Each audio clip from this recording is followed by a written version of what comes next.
திருமாவளவன், திருமாவளவன், திருமாவளவன், திருமாவளவன். யார் இந்த திருமாவளவன்? திருமாவளவன் வெறும் பெயரா? இல்லை, கோடிக்கணக்கான தொண்டர்களின் போர் முழக்கம் இந்த திருமாவளவன். தொல் திருமாவளவன் தலித் சமூக விடுதலையோடும் தமிழ் இன உரிமையோடும் சமூக சமத்துவத்தோடும் தனது முழு வாழ்நாளையும் சமூக நீதிக்காக அர்ப்பணித்த பெயர்தான் இந்த திருமாவளவன்.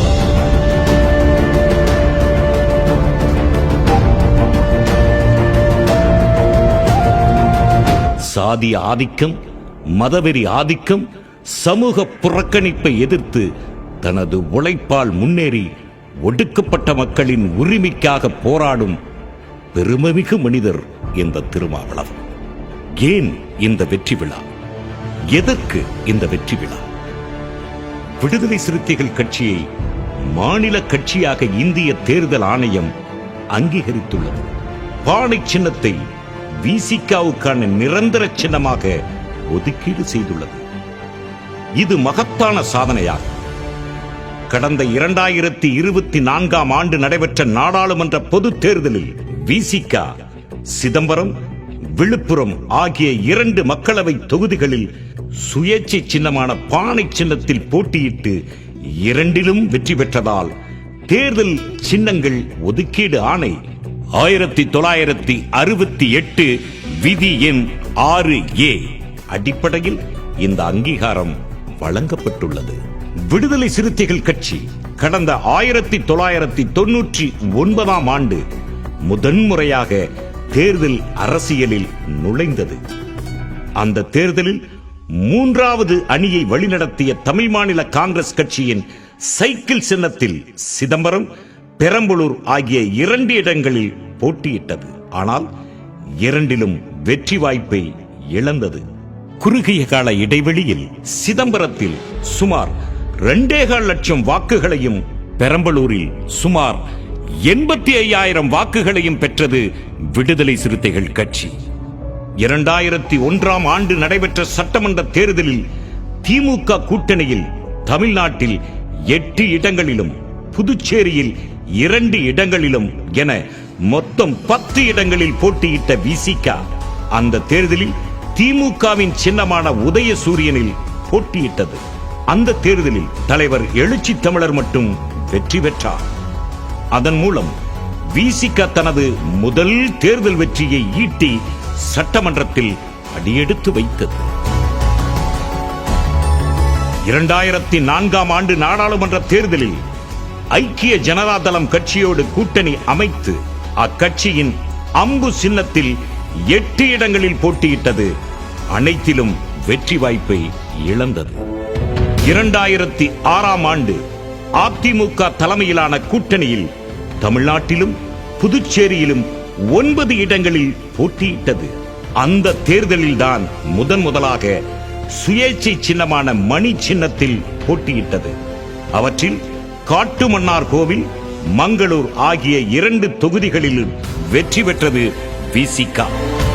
2009ஆம் ஆண்டு நாடாளுமன்ற தேர்தலில் திமுக கூட்டணியில் சிதம்பரம், விழுப்புரம் தொகுதிகளில் சுயேட்சை சின்னமான நட்சத்திரம் சின்னத்தில் போட்டியிட்டது. அதில் 1 லட்சத்திற்கும் கூடுதலான வாக்குகள் வித்தியாசத்தில் சிதம்பரம் தொகுதியில் எழுச்சி தமிழர் வெற்றி பெற்றார். அதன் மூலம் விசிகா நாடாளுமன்றத்தில் தனது கணக்கை துவங்கியது. 2011ஆம் ஆண்டு சட்டமன்ற தேர்தலில் திமுக கூட்டணியில் சுயேட்சை சின்னமான இரட்டை மெழுகுவர்த்தி சின்னத்தில் 10 இடங்களில் போட்டியிட்டது. 2014ஆம் ஆண்டு நடைபெற்ற பாராளுமன்ற தேர்தலில் திமுக கூட்டணியில் சுயேட்சை சின்னமான மோதிரம் சின்னத்தில் சிதம்பரம், திருவள்ளூர் தொகுதிகளில் போட்டியிட்டது. 2016ஆம் ஆண்டு சட்டமன்ற தேர்தலில் 3வது அணி அமைத்து 25 தொகுதிகளில் சுயேட்சை சின்னமான மோதிரம் சின்னத்தில் போட்டியிட்டது விசிகா. 2019ஆம் ஆண்டு மீண்டும் திமுக கூட்டணியில் இடம்பெற்று சிதம்பரம் தொகுதியில் பானை சின்னத்திலும், விழுப்புரம் தொகுதியில் திமுக சின்னமான உதயசூரியனிலும் போட்டியிட்டது. 2 தொகுதிகளிலும் வெற்றி பெற்ற போதிலும் ஒரு தொகுதியில் மட்டுமே விசிக சின்னத்தில் வென்றதால் மாநில கட்சி அங்கீகாரம் கிடைக்கவில்லை. அடுத்து வந்த 2021 சட்டமன்ற தேர்தலில் திமுக கூட்டணியில் 6 இடங்களில் சுயேட்சை சின்னமான பானை சின்னத்தில் போட்டியிட்டு 4 இடங்களில் வெற்றி பெற்றது. எனினும் அங்கீகாரம் கிடைக்கவில்லை. 2024 ஆண்டு நாடாளுமன்ற தேர்தலில் திமுக கூட்டணியில் சிதம்பரம், விழுப்புரம் ஆகிய 2 தொகுதிகளிலும் பானை சின்னத்தில் போட்டியிட்டு வென்றதால் தேர்தல் ஆணையத்தால் மாநில கட்சி என்று அங்கீகரிக்கப்பட்டது விடுதலை சிறுத்தைகள் கட்சி.